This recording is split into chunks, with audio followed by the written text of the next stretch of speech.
السلام عليكم ورحمة الله وبركاته بسم الله والحمد لله والصلاة والسلام على رسول الله وعلى آله وصحبه ومن والاه ربي شرح لي صدري ويسر لي أمري واحلل عقدة من لساني يفقهوا قولي. Mes frères et sœurs, on continue toujours notre série qui concerne notre jeunesse. On implore Allah tabarak wa ta'ala de l'accepter de notre part, de nous accorder la sincérité, de nous faciliter de trouver les bons mots qui puissent trouver une grande place dans vos cœurs. Donc je suis toujours en la compagnie de mes bien-aimés. Mon frère Mohamed Nadir, salam alaikum. Salam wa rahmatullahi wa barakatuh. Kif halak? Ça va? Alhamdulillah. Mahdi, salam alaikum. Salam wa rahmatullahi wa barakatuh. Donc aujourd'hui, mes frères, on est réunis pour parler d'un ordre divin très important. D'une adoration très importante. D'une adoration qui a été négligée par un grand nombre de musulmans malheureusement. Il s'agit de la bienfaisance envers les parents. Alors aujourd'hui, on a par la grâce d'Allah subhanahu wa ta'ala des enfants vertueux, pieux, qui prennent soin de leurs parents, qui embrassent leur front, qui sont obéissants, qui n'attendent pas l'ordre des parents pour apporter une aide, un soutien, qui sont exemplaires, qui sont au service de leurs parents, qui sont bien éduqués. Ce sont des enfants qui, par la permission d'Allah subhanahu wa ta'ala, sont une baraka, une bénédiction dans la maison. Et ce sont des enfants vertueux, pieux, qui prennent énormément soin de leurs parents, qui leur donnent de l'argent, de l'attention, de l'amour, etc., etc. Et ça nous fait vraiment plaisir, ça nous fait chaud au cœur. Et il ne faut pas nier l'existence de cette catégorie de musulmans et de musulmanes. Mais malheureusement, il y a de l'autre côté des gens qui, pour des raisons très futiles, vont couper les liens avec leurs parents. Ils vont rompre les liens avec leur père, leur mère. Ils vont pas avoir de gêne à leur répondre avec des propos qui sont durs à entendre. Ils vont énormément manquer de pudeur envers eux. Ils vont oublier surtout quoi? Al-Ma'rouf, tout le bien que leurs parents leur ont apporté, subhanallah. Je dis souvent à mes frères et sœurs qui viennent se plaindre de leurs parents, c'est à toi de t'adapter à eux, c'est pas à eux de s'adapter à toi. Ça, c'est de manière générale. Viens pas faire du forcing pour faire en sorte que tes parents soient à ton image comme toi tu le veux. Là, bien évidemment, je parle surtout de quoi? Du tempérament. D'accord? Parce que au niveau du religieux, la règle elle est très connue. Le prophète sallallahu alayhi wa sallam nous enseignait qu'il n'y a point d'obéissance à la créature dans la désobéissance au créateur. Mais voilà, il se peut que ton père est colérique, ta mère rapidement elle critique même beaucoup, et que ça devient pesant pour toi. Prends sur toi et fais dua et adapte-toi à eux. D'accord? Sois sage, ne fais pas n'importe quoi. Et je commence cette intervention avec deux histoires qui font très mal au cœur pour vous montrer à quel point malheureusement il y en a qui sont vraiment très loin du compte concernant leurs parents. Mon frère Mahdi, Mohamed Nadir, c'est l'histoire d'un jeune qui part avec son épouse dans la bijouterie. Ok? Il part pour gâter madame. Il est amoureux, il l'aime, c'est son droit. Hein. D'accord? Il s'est marié dans le halal. Et il prend sa maman, tu sais pourquoi? Pour qu'elle puisse garder les enfants et que lui il se balade comme un pacha dans les rayons. D'accord? Donc les tâches les plus pénibles, ingrates, tiens maman. Peu importe ton âge, tu vas te débrouiller avec ça. Ok? Puis il rentre dans la bijouterie, il gâte madame, c'est son droit. Puis à un moment donné, le bijoutier lui dit, tiens, ça c'est la bague de ta mère. Il lui dit, mais ma mère elle est vieille, quelle bague? Enlève ça. Elle a entendu les propos, elle est partie les attendre dans la voiture et elle a fondu en larmes. Sa femme, mashallah, lui a dit, mais t'es sérieux ce que tu viens de faire là? Remise en question, etc. Ça l'a piqué. Il est parti pour lui demander pardon, il lui a acheté la bague. Elle lui a dit, mon fils, jusqu'à ma mort, je ne porterai plus un seul bijou. Il lui a déchiré le cœur. En fait, ce que les gens ils oublient beaucoup, c'est qu'une blessure, ça ne se répare pas facilement. Tu vois? Et des histoires comme ça, tu as vu, là il y en a qui se disent, wow, c'est choquant, mais tous les jours on entend ça, Mahdi. Mohamed, tous les jours. On entend, elle va abandonner ses parents parce qu'elle est amoureuse d'un musulman à un non-musulman. Ok? Elle a été piquée par les sentiments, elle ne trouve plus le moyen de vivre avec lui qu'en mettant une croix sur ses parents. Il l'a mis enceinte, elle m'envoie un message, elle me dit, est-ce que je peux quitter mes parents? Parce que s'ils apprennent que je suis enceinte, et je risque gros. Est-ce que je peux partir vivre avec lui définitivement? Et en fait, en deux mots, qu'est-ce qui se passe? La stabilité, elle l'échange contre ce qui n'est pas stable. La stabilité, c'est sa famille, elle sera toujours là pour elle, en principe. Et elle va l'échanger pour quelqu'un de volatile. Du jour au lendemain, il part. Mon frère Mahdi, il va falloir mettre les points sur les i, d'accord? Et on ne va pas passer par 4 chemins dans cette intervention parce qu'elle est trop importante. Tu vas d'abord commencer par nous rappeler l'importance des parents. Mon frère Mohamed va par la suite, Inch'Allah, rebondir sur ce que tu vas dire car il y en a trop à dire. Et il va falloir surtout mettre en garde contre ce danger destructeur qui est le mauvais traitement des parents. Tfaddal Mahdi. Bismillah wa salatu wa salam ala rasulillah wa ala alihi wa sahbihi wa man walah. Cette intervention me pèse énormément parce qu'on constate qu'il y a une grande malédiction qui frappe de plein fouet notre communauté. Et parfois on voit des personnes qui n'arrivent pas à se marier, parfois il y a des personnes qui n'ont pas de baraka dans leur travail. Et les gens ne voient surtout pas cette chose-là. Ils se posent la question tout de suite dans les problèmes métaphysiques, dans les problèmes liés à la sorcellerie ou à des choses comme ça, alors que si on creuse un tout petit peu dans leur vie de tous les jours et qu'on constate et qu'on remarque en fait quel est le véritable problème dans leur manière de faire, il ne faut pas aller trop loin. Regardez à leurs origines.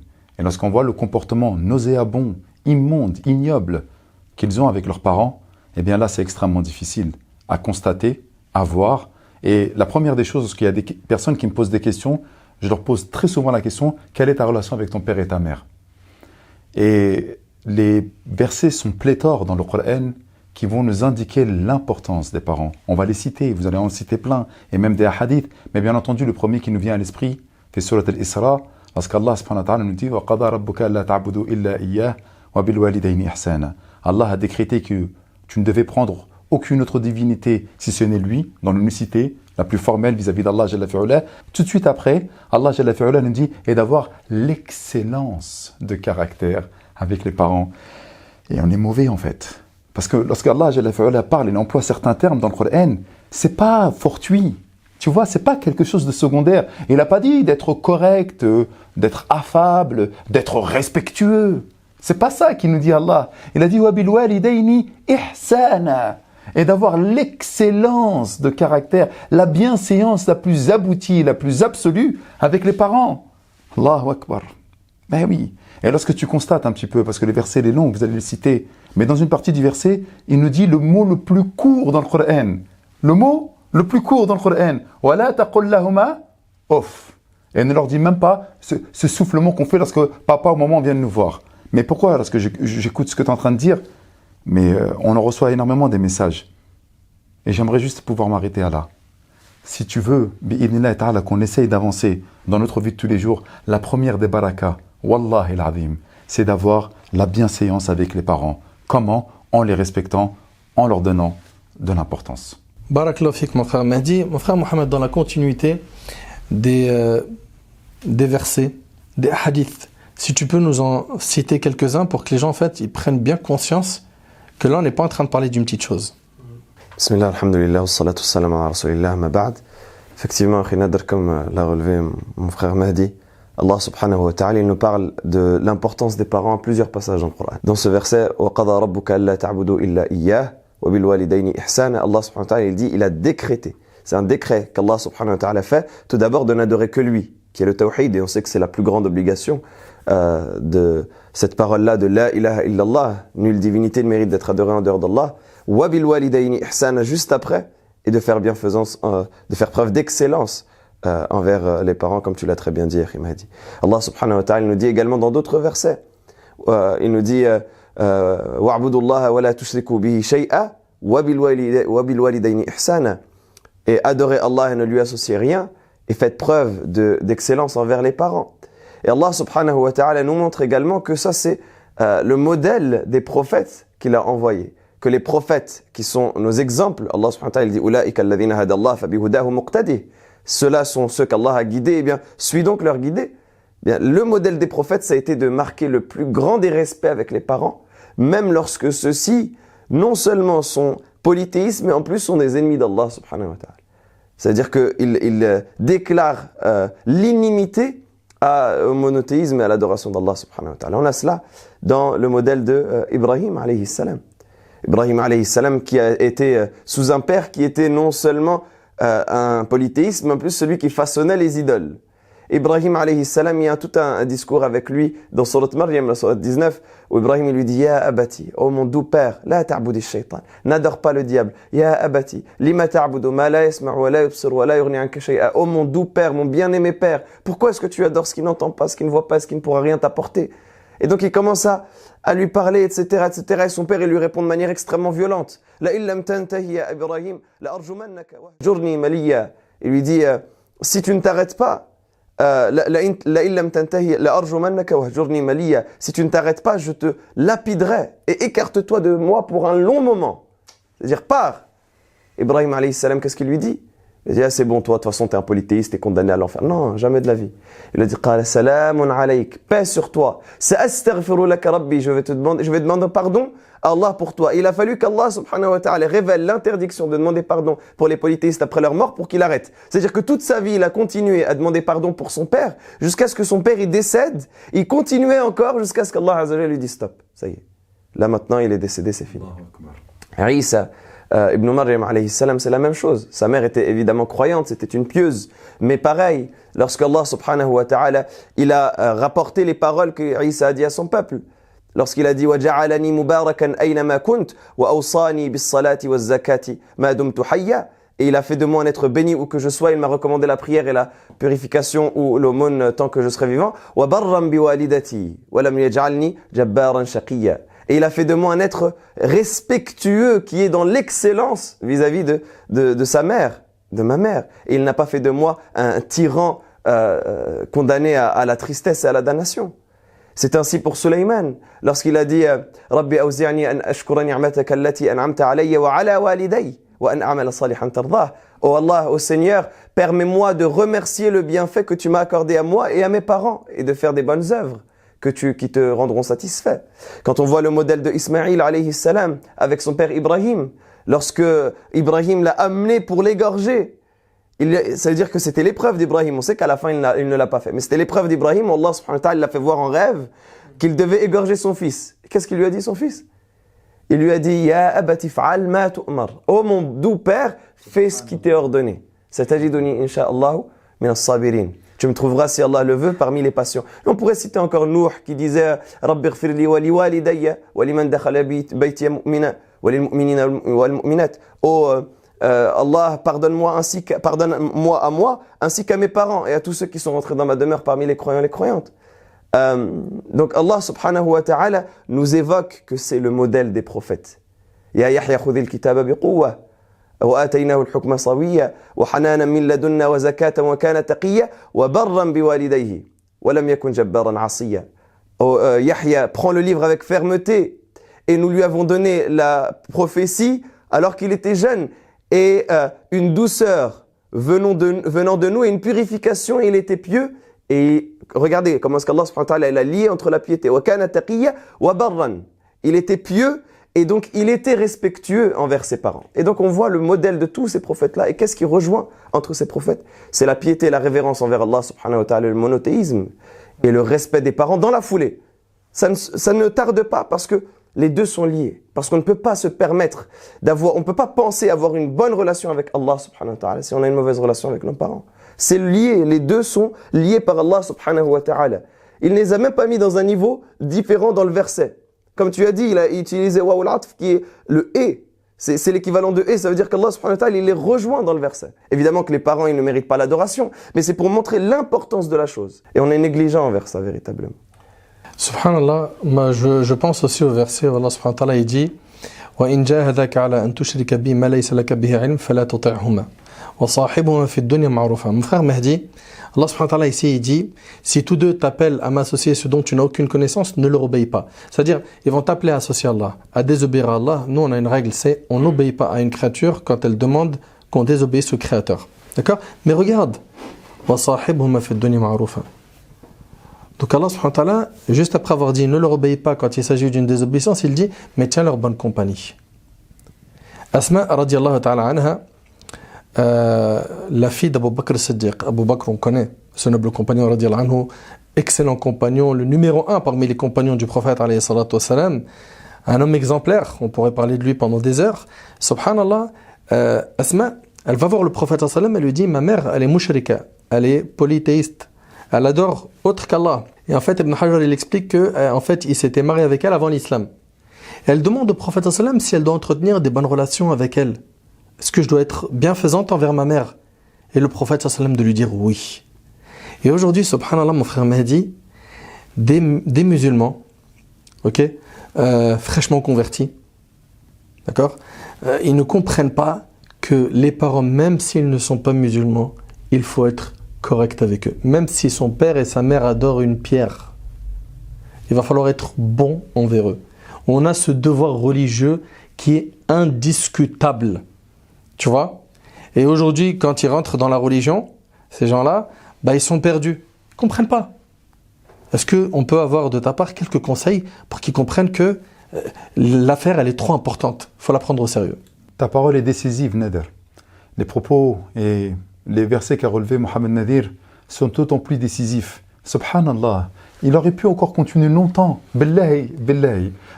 Le Coran, tu sais que chaque mot est pesé, hein? D'accord? Tout est exactement à sa place. Regarde combien de fois Allah Jalla fi'ala a parlé des parents. Et à un moment ou à un autre, on ne va pas réfléchir. Regarde ce que tu viens de nous dire également par rapport aux parents qui sont mécréants. Et de leur donner la bonne compagnie, même s'ils t'ordonnent de m'associer, c'est-à-dire d'associer Allah subhanahu wa ta'ala à quelque autre divinité. Il faut toujours leur donner la bonne compagnie. Moi, j'aimerais parler de deux personnes. La première personne, c'est les frères qui sont rentrés nouvellement dans la religion. Masha'Allah, ils ont découvert l'islam.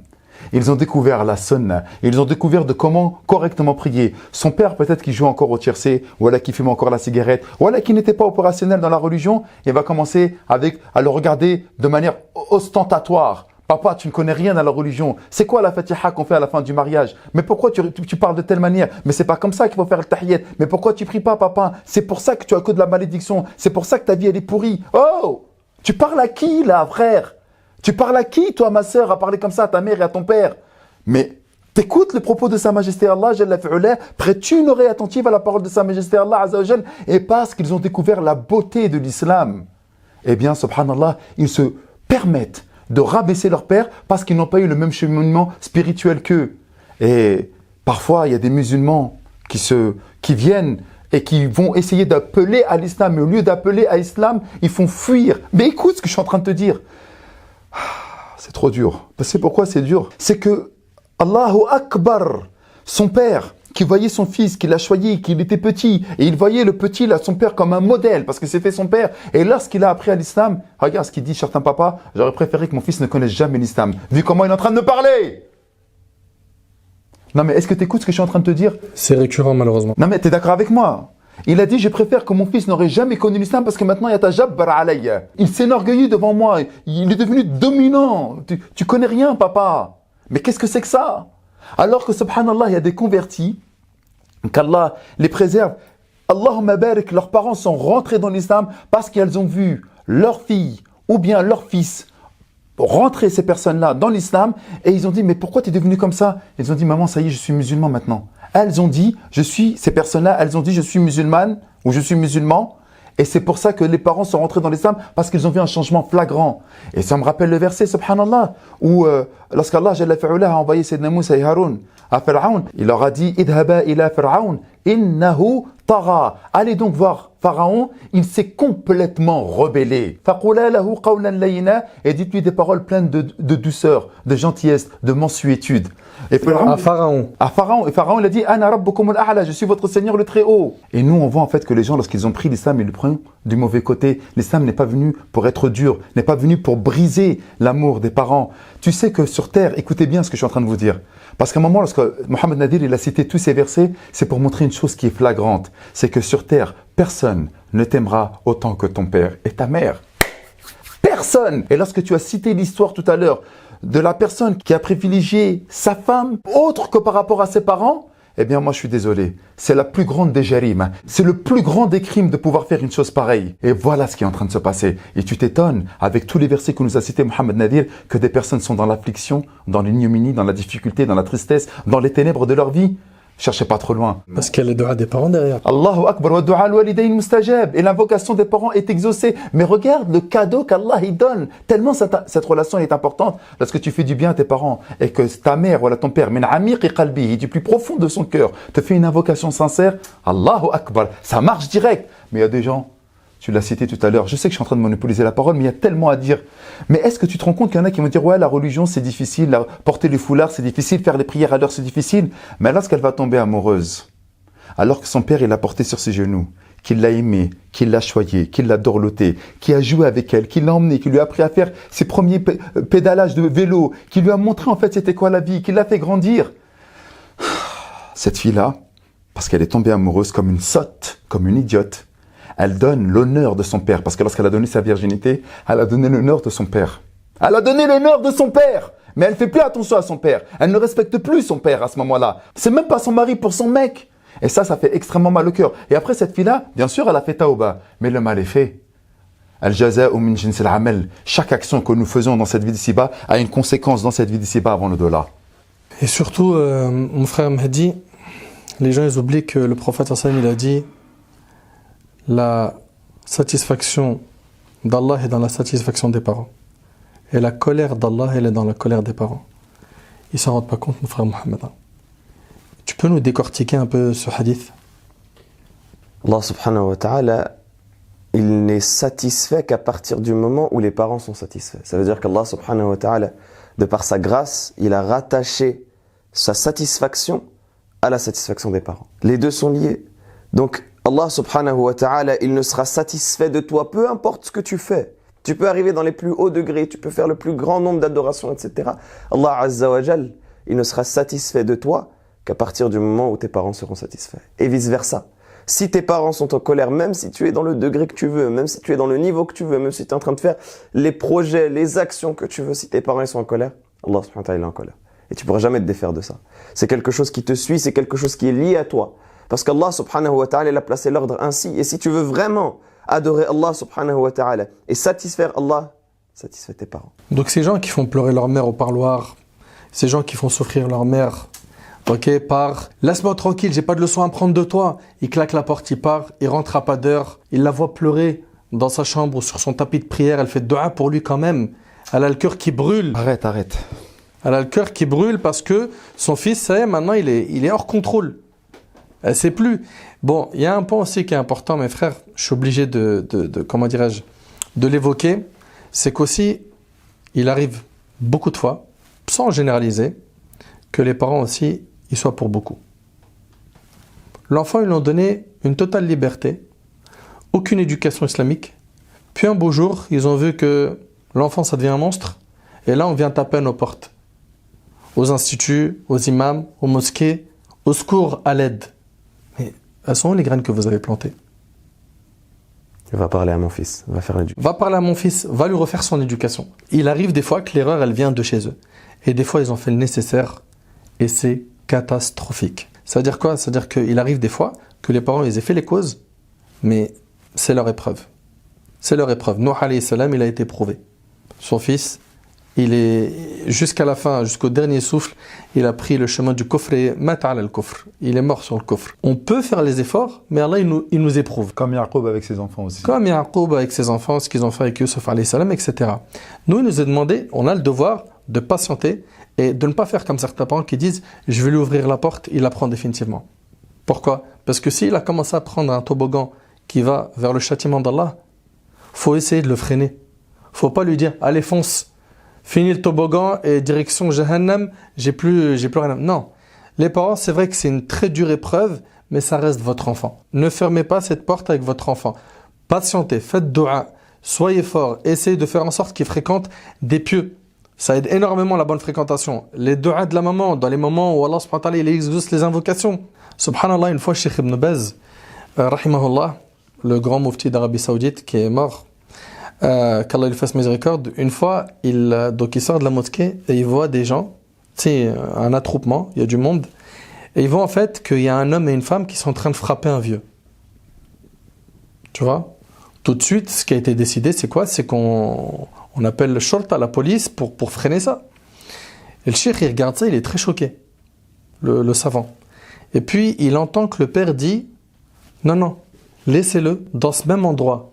Moi et ma femme, on a frappé mon père. » Allahu Akbar. Et ça montre quoi en fait? Comme tu fais, on te fera. Kama tadin tudan. Les gens, ils oublient que la roue, elle tourne. Enfin, il faut se ressaisir. Et surtout quand on est dans un âge où on cherche à tout prix à faire l'explorateur. Je veux découvrir le monde, tu sais, de ado à tu montes. Hein. Je veux pas qu'on me balise avec des interdits. Je veux m'épanouir. Ça, c'est hyper dangereux. Cette période-là, elle est dangereuse si nous, on n'accepte pas d'écouter les parents. Parce que, après tout, ils veulent notre bien, Mohammed. Et puis, combien de textes on a sur ta mère, ton père. Quelques hadiths, mon frère Mohammed, et surtout des hadiths par la suite qui montrent le danger du mauvais traitement avec les parents. Effectivement, le prophète, alayhi salatu wassalam, c'était une des choses sur lesquelles il insistait le plus, au point où lorsque Abdullah ibn Mas'ud il est venu le questionner, il lui a dit quelle est la meilleure des actions auprès d'Allah subhanahu wa ta'ala. Le prophète sallallahu alayhi wa sallam lui a dit as-salatu ala waqtiha. Il lui a dit la prière en son temps. Et lorsqu'il lui a dit puis après cela, c'est quoi la meilleure adoration? Il lui a dit birrul walidayn. Il lui a dit le respect envers les parents. C'est-à-dire prie la prière à son temps, c'est l'obligation principale que le musulman il a. L'obligation qui vient après, c'est le respect des parents. Le prophète sallallahu alayhi wa sallam, quand un compagnon est venu, il lui a dit man ahqqun nas bi suhbati, qui est la personne qui mérite le plus ma compagnie? Le prophète sallallahu alayhi wa sallam lui a dit ummuk, ta mère. Après il lui a redit après cela, d'accord, ma mère, ok, c'est bon, on classe. Mais après cela, non, ta mère. Il n'y a pas de je classe. Comme si le prophète sallallahu alayhi wa sallam disait non. Non, tu peux pas t'en débarrasser si facilement. Il n'y a pas de je classe, c'est fini, je mets de côté. Non, ce sera jamais accompli véritablement. Parce que continuellement, toujours, tu as besoin de t'occuper de ta mère. Il a dit ummuk. Après il a dit d'accord, après cela, c'est bon, 2 fois, ok, on a compris. Ummuk. Ta mère, après cela. 3 fois. 3 fois, à 3 reprises. Ta mère. Et après cela, il lui a dit ton père. Ça, c'est pour montrer l'importance de la mère, en particulier. Et des parents de manière générale. Et on voit cette importance-là. Et permets-moi de citer une anecdote à Khinader. On voit cette importance-là même dans la vie et dans la pratique des compagnons et de ceux qui étaient à l'époque du prophète alayhi salatu wassalam. À l'époque du prophète sallallahu alayhi wa sallam, il y avait un homme qui s'appelait Uwais al-Qarni. Uwais al-Qarni, qui était cet homme-là? C'était un homme pieux parmi les habitants du Yémen. Un jour, son groupe, sa tribu, elle prend la décision d'aller voir le prophète alayhi salatu wassalam pour avoir sharaf al-suhba, pour avoir le mérite de la compagnie du prophète sallallahu alayhi wa sallam, être un compagnon. C'est-à-dire que les gens de la tribu de Uwais, ils sont partis voir le prophète alayhi salatu wassalam. Et Uwais, il est resté. Et subhanallah, Uwais, il est resté au Yémen et pourtant le prophète sallallahu alayhi wa sallam, il a parlé de lui. Ceux qui étaient venus jusqu'à Médine pour aller voir le prophète alayhi sallam, le prophète sallallahu alayhi wa sallam n'a pas parlé d'eux, mais il a parlé de Uwais. Il a même dit à Omar al-Khattab radiyallahu ta'ala anhu, il a dit, il y a un homme au Yémen qui est resté, qui n'est pas venu me voir.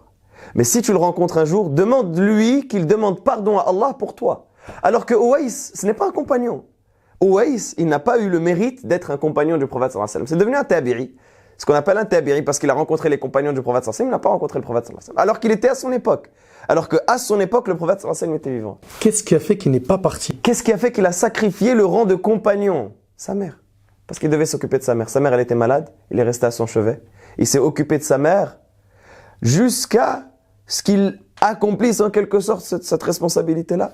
Il a délaissé pour cela le rang des compagnons. Et pour cette adoration-là, Allah subhanahu wa ta'ala, il a révélé son cas au prophète alayhi salatu wassalam. Et le prophète sallallahu alayhi wa sallam en a parlé. Il a même décrit à Omar al-Khattab. Il dit il a été malade de l'baras, il était malade d'une maladie de la peau, et ensuite il a guéri sauf l'endroit d'une pièce, etc. pour que Omar al-Khattab il le reconnaisse.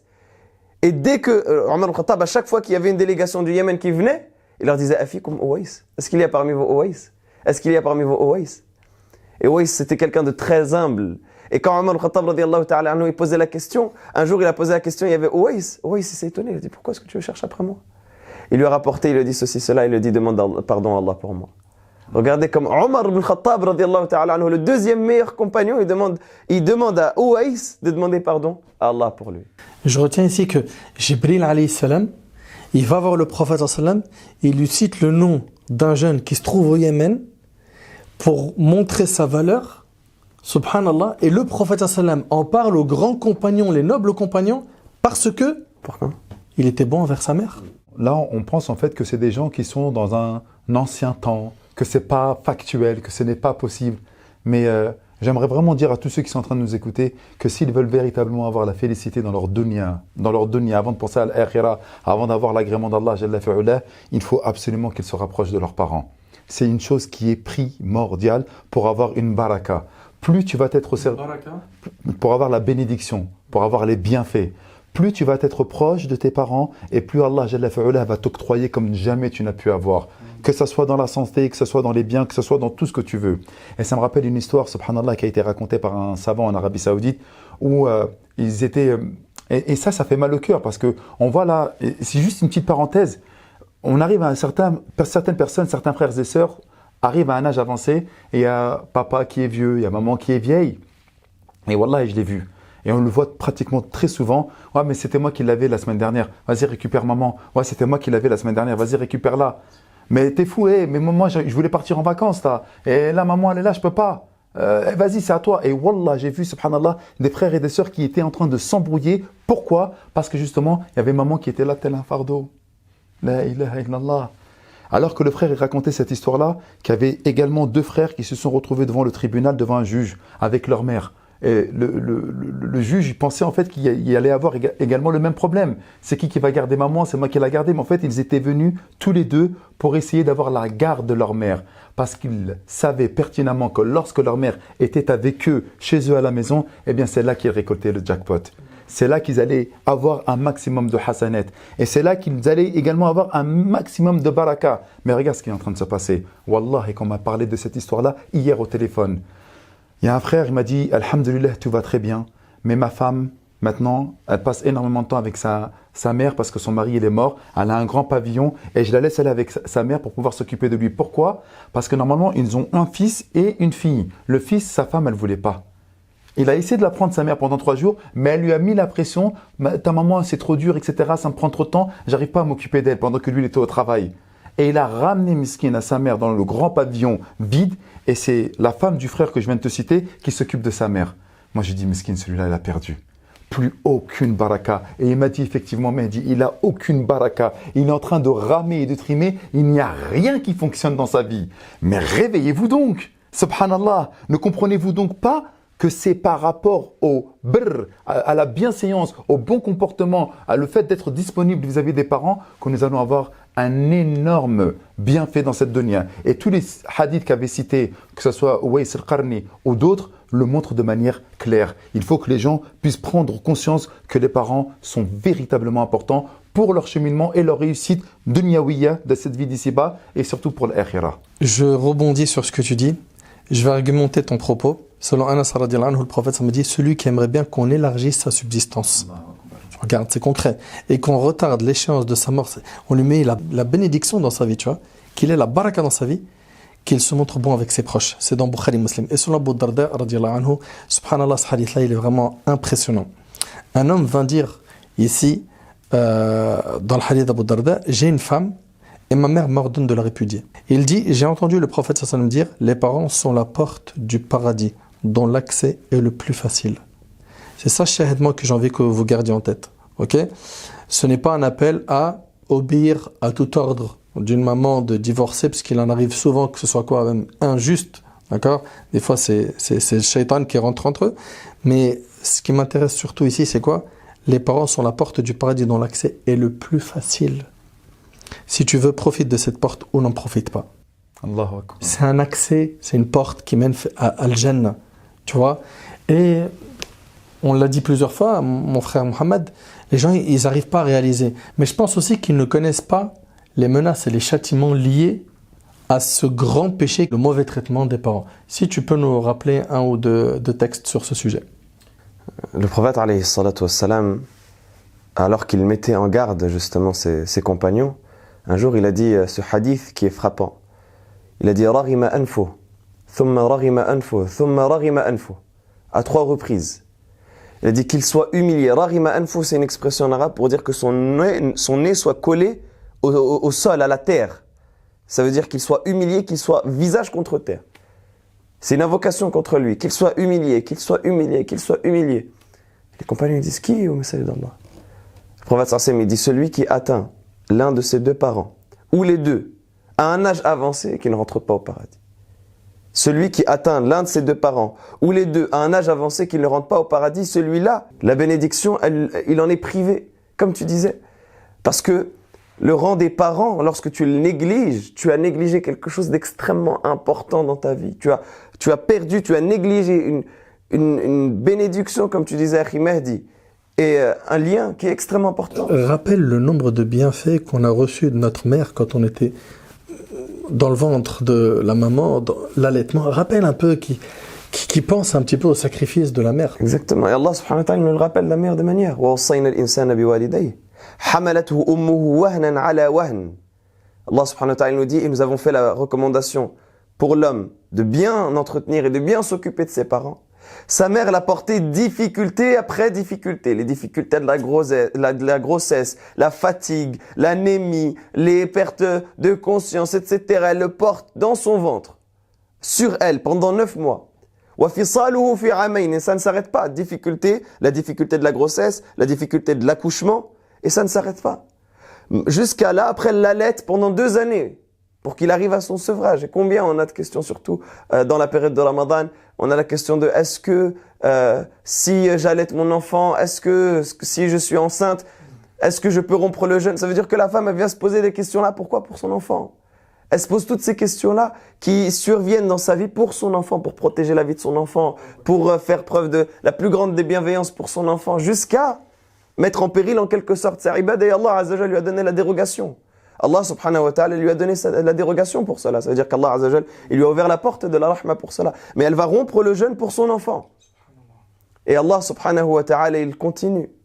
Allah subhanahu wa ta'ala, il dit حَمَلَتْهُ أُمُّهُ وَهْنًا عَلَى وَهْنٍ وَفِصَالُهُ فِي عَامَيْنِ أَنِ اشْكُرْ لِي وَلِوَالِدَيْكَ إِلَيَّ الْمَصِيرُ. Encore la liaison. Exactement. Sois reconnaissant envers moi et envers tes parents.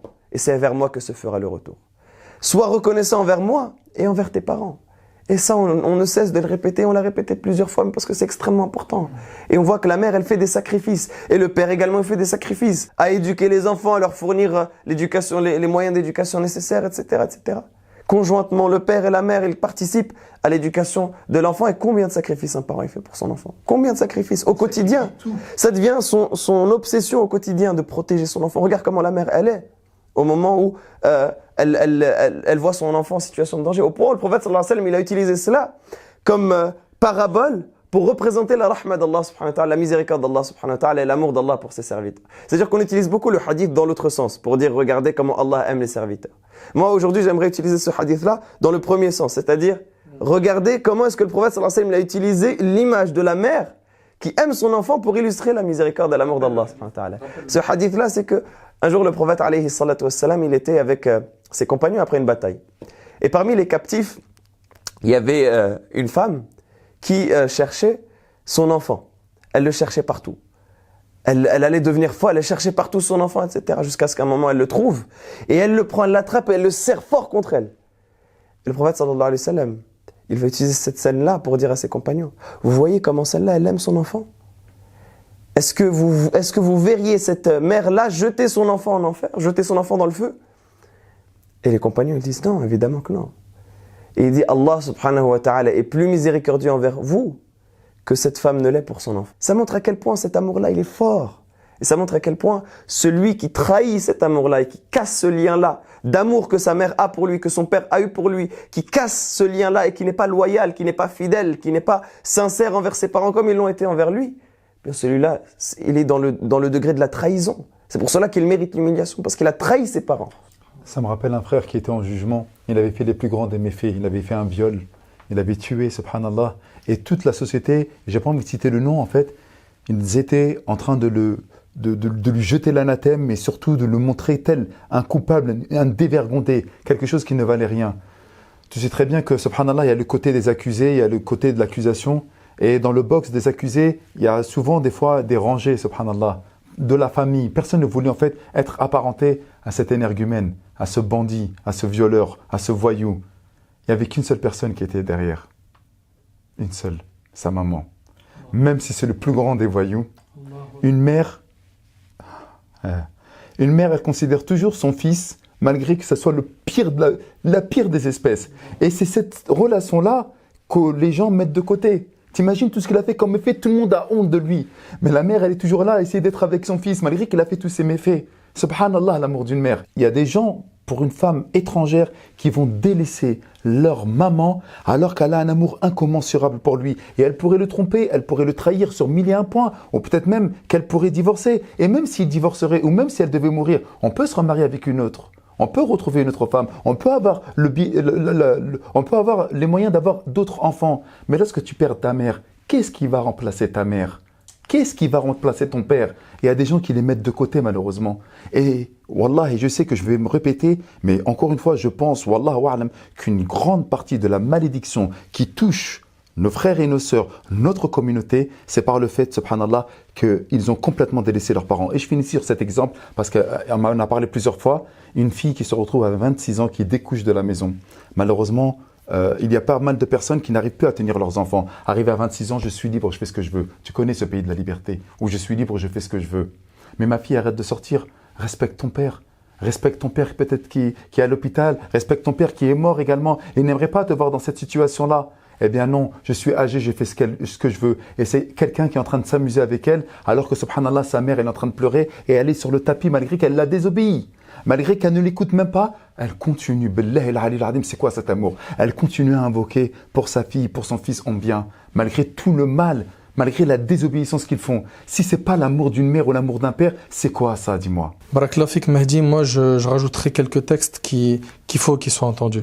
D'après Abu Umama, le prophète dit, il y a 3 individus dont Allah n'acceptera de ni acte obligatoire, ni acte surrogatoire. Le premier, celui qui maltraite ses parents. Allahu Akbar. T'imagines? Est-ce qu'il est en train de construire sa tombe à l'eau?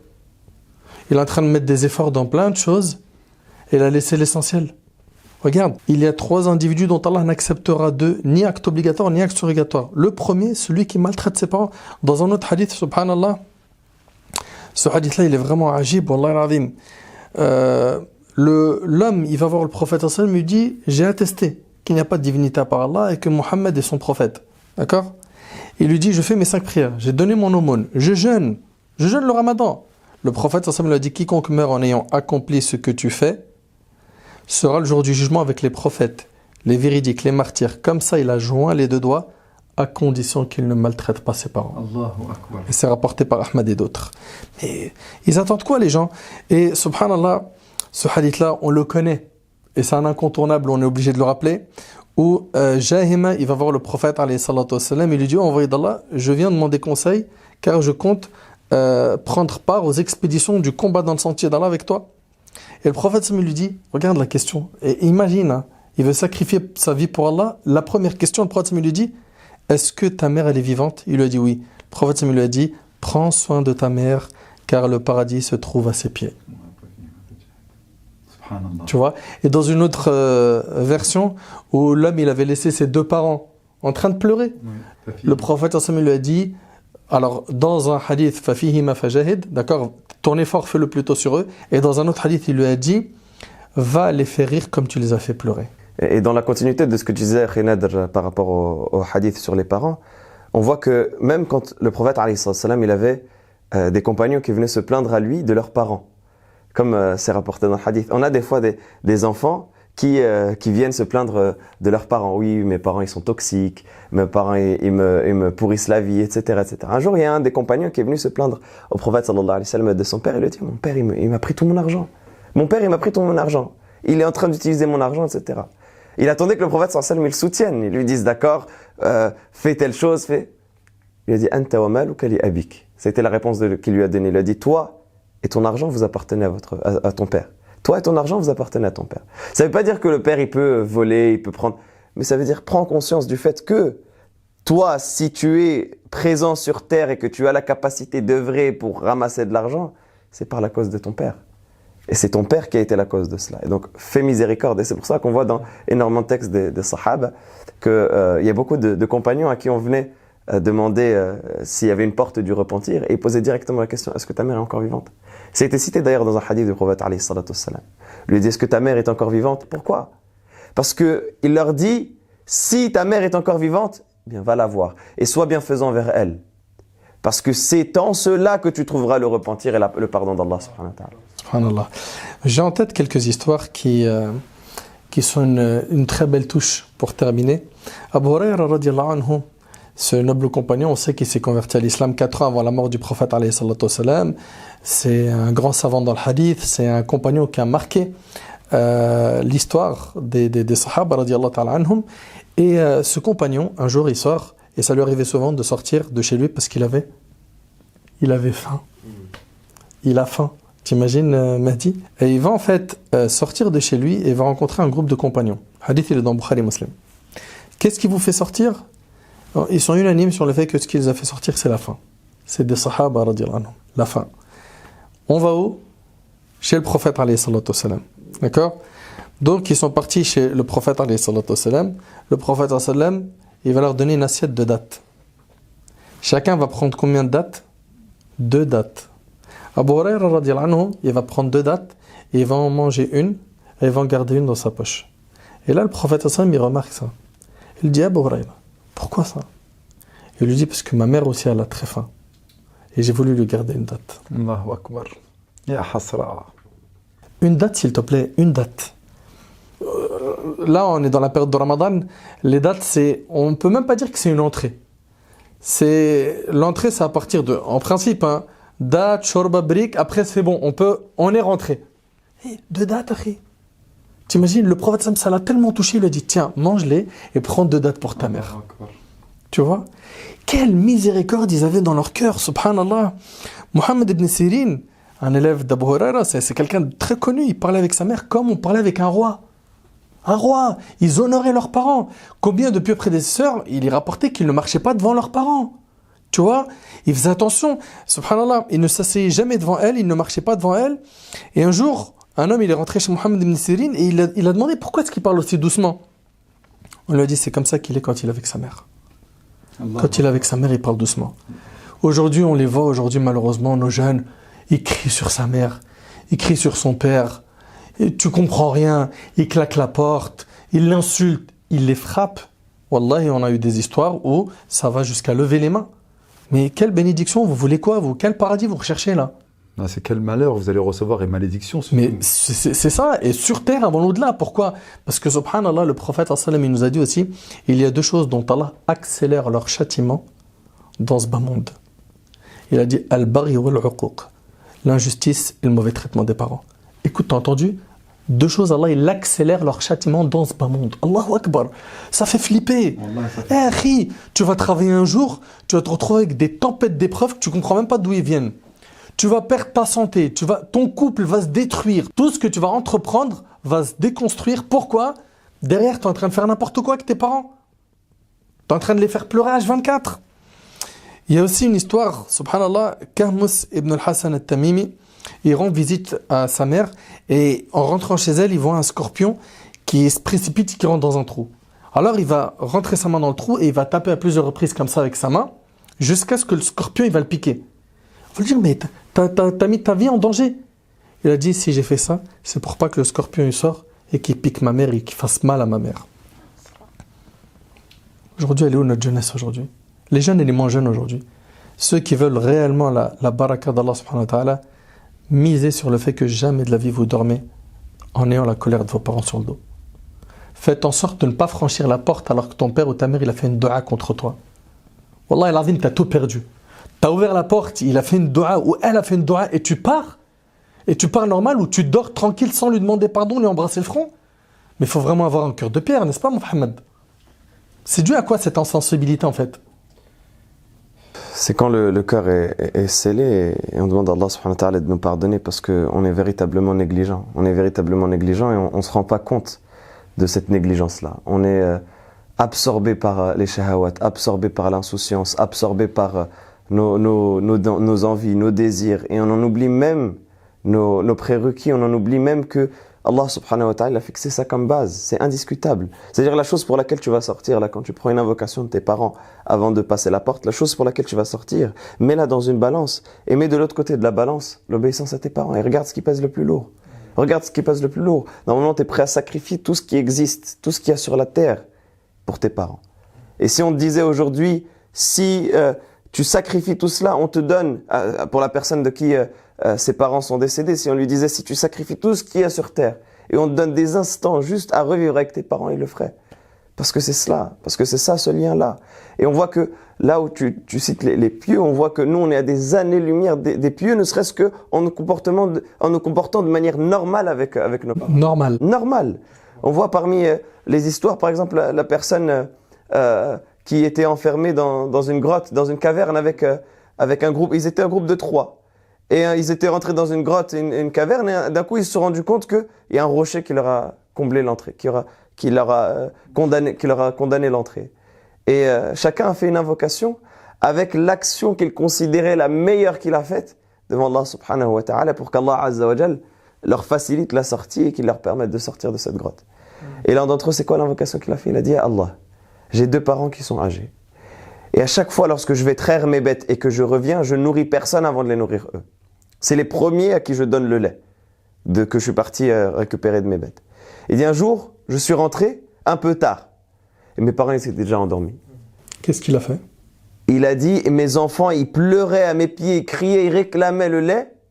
Et je ne voulais pas leur donner à boire avant de le donner à mes parents. Donc je suis resté à leur chevet, debout, toute la nuit pour ne pas les déranger, pour ne pas les réveiller. Il aurait pu juste les réveiller, leur dire réveillez-vous, je vous ai amené le lait, buvez, et il aurait fait une bonne action. Non. Lui, il est resté debout toute la nuit avec le lait, en attendant que ses parents se réveillent, pour ne pas les déranger, alors que ses enfants, ils étaient à ses pieds en train de pleurer. Et c'était ça le rapport qu'on a. Ça me rappelle Abdullah ibn Omar, et je vais te passer la parole, Mehdi. Subhanallah, un homme, il va voir Abdullah ibn Omar. On sait qu'il était très attaché à la sunna du prophète. Il était debout à côté de la Kaaba. Il lui a dit, j'ai porté ma mère pendant tout le pèlerinage. Est-ce que j'ai remboursé ce qu'elle a fait pour moi? Et regarde la réponse, il lui a dit, tu n'as même pas remboursé une seule contraction parmi les contractions de l'accouchement. Allahu Akbar. Subhanallah. Tu sais, Nader, Mohamed Nadir, encore une fois, lorsqu'on regarde les faits d'aujourd'hui, il y a un tonton qui est mort il n'y a pas longtemps, là, hier ou avant-hier, 90 ans, il allait bien, mais lorsqu'il a appris que ses enfants allaient le mettre en EHPAD, ben, il est mort de chagrin. Allahu Akbar. Wallahi al-Adim. Subhanallah. Lorsqu'on regarde les enfants des musulmans, avant on ne pensait pas qu'on pouvait faire ça. Je vous l'avais dit tout à l'heure, et maintenant les gens ils sont en train de se renvoyer la balle, leur mère.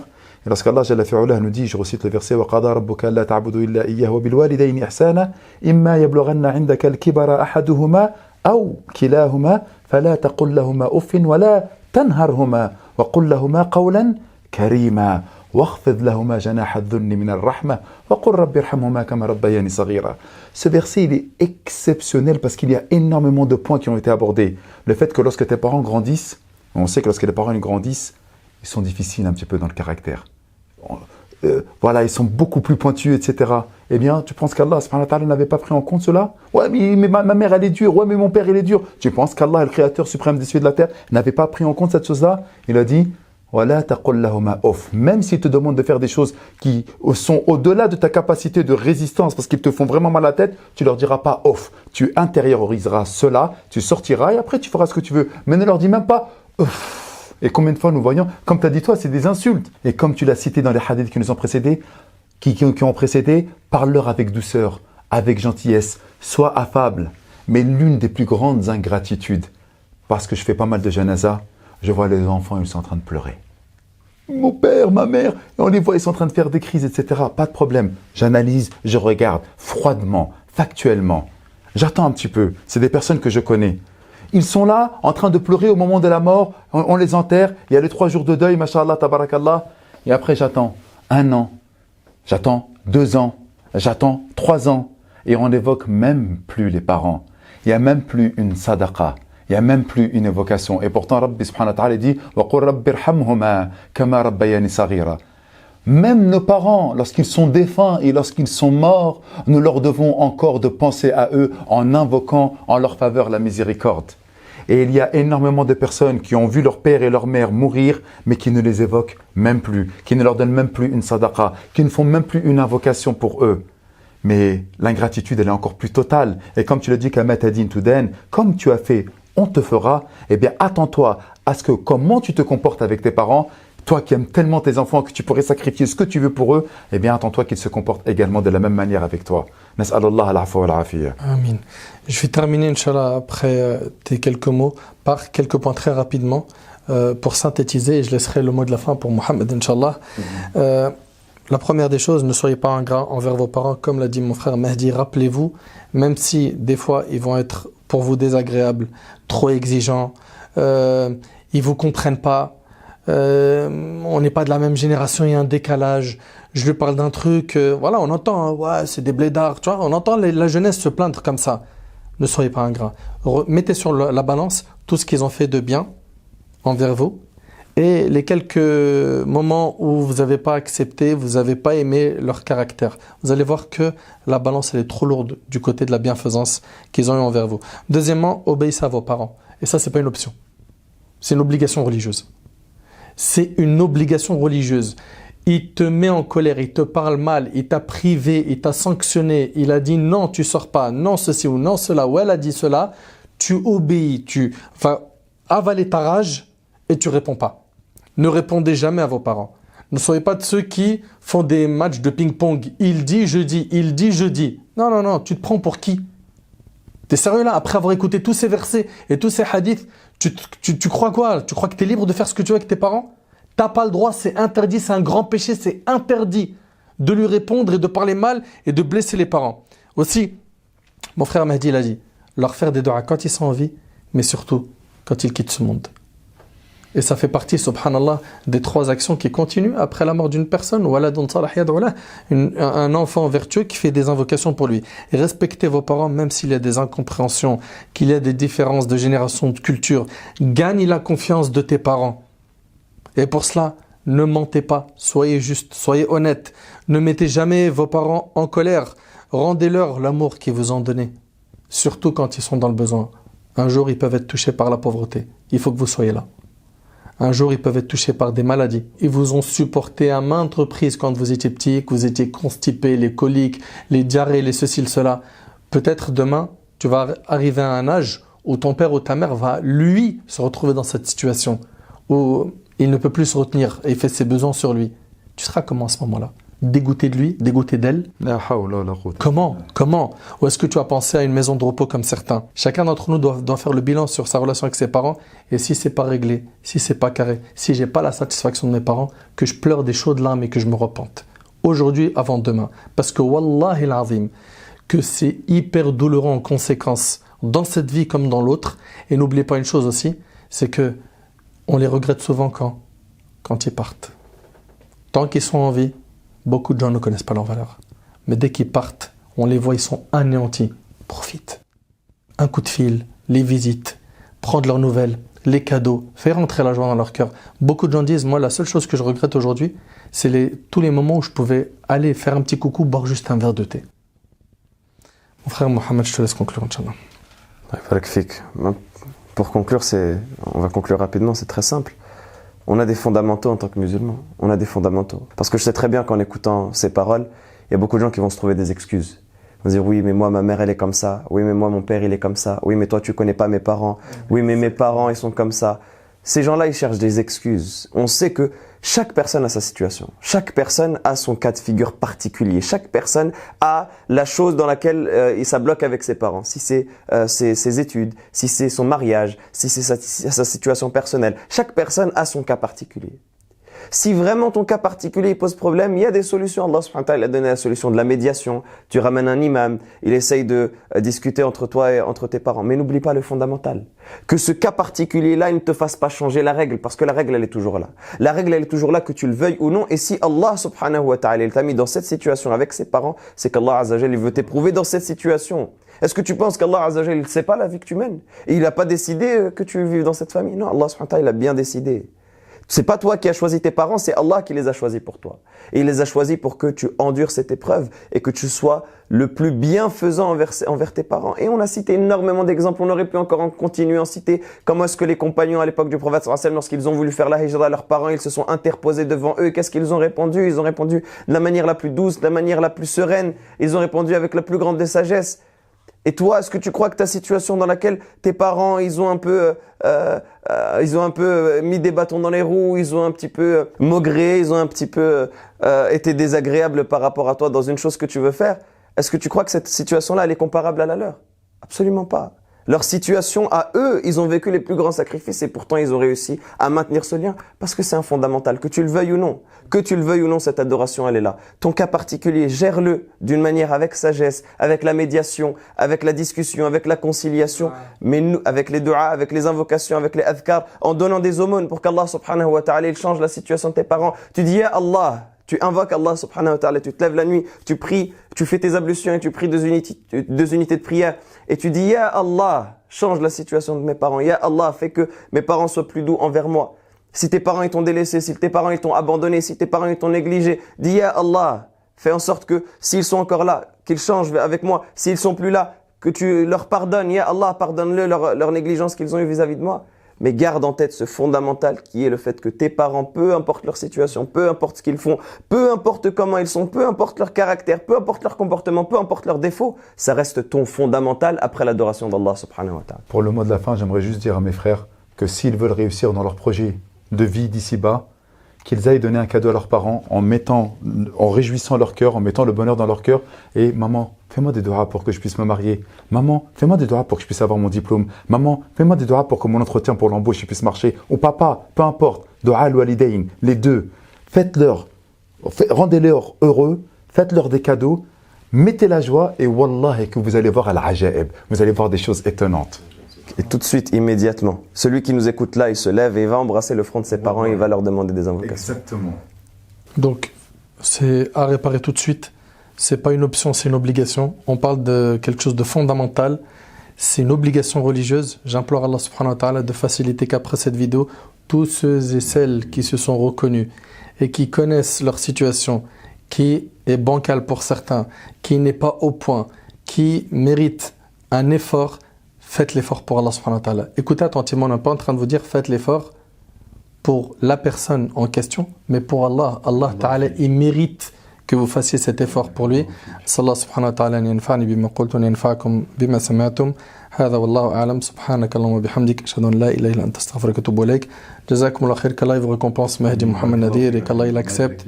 Wa akhiru da'wana alhamdulillahi rabbil alamin. Wassalamu alaykum wa rahmatullahi.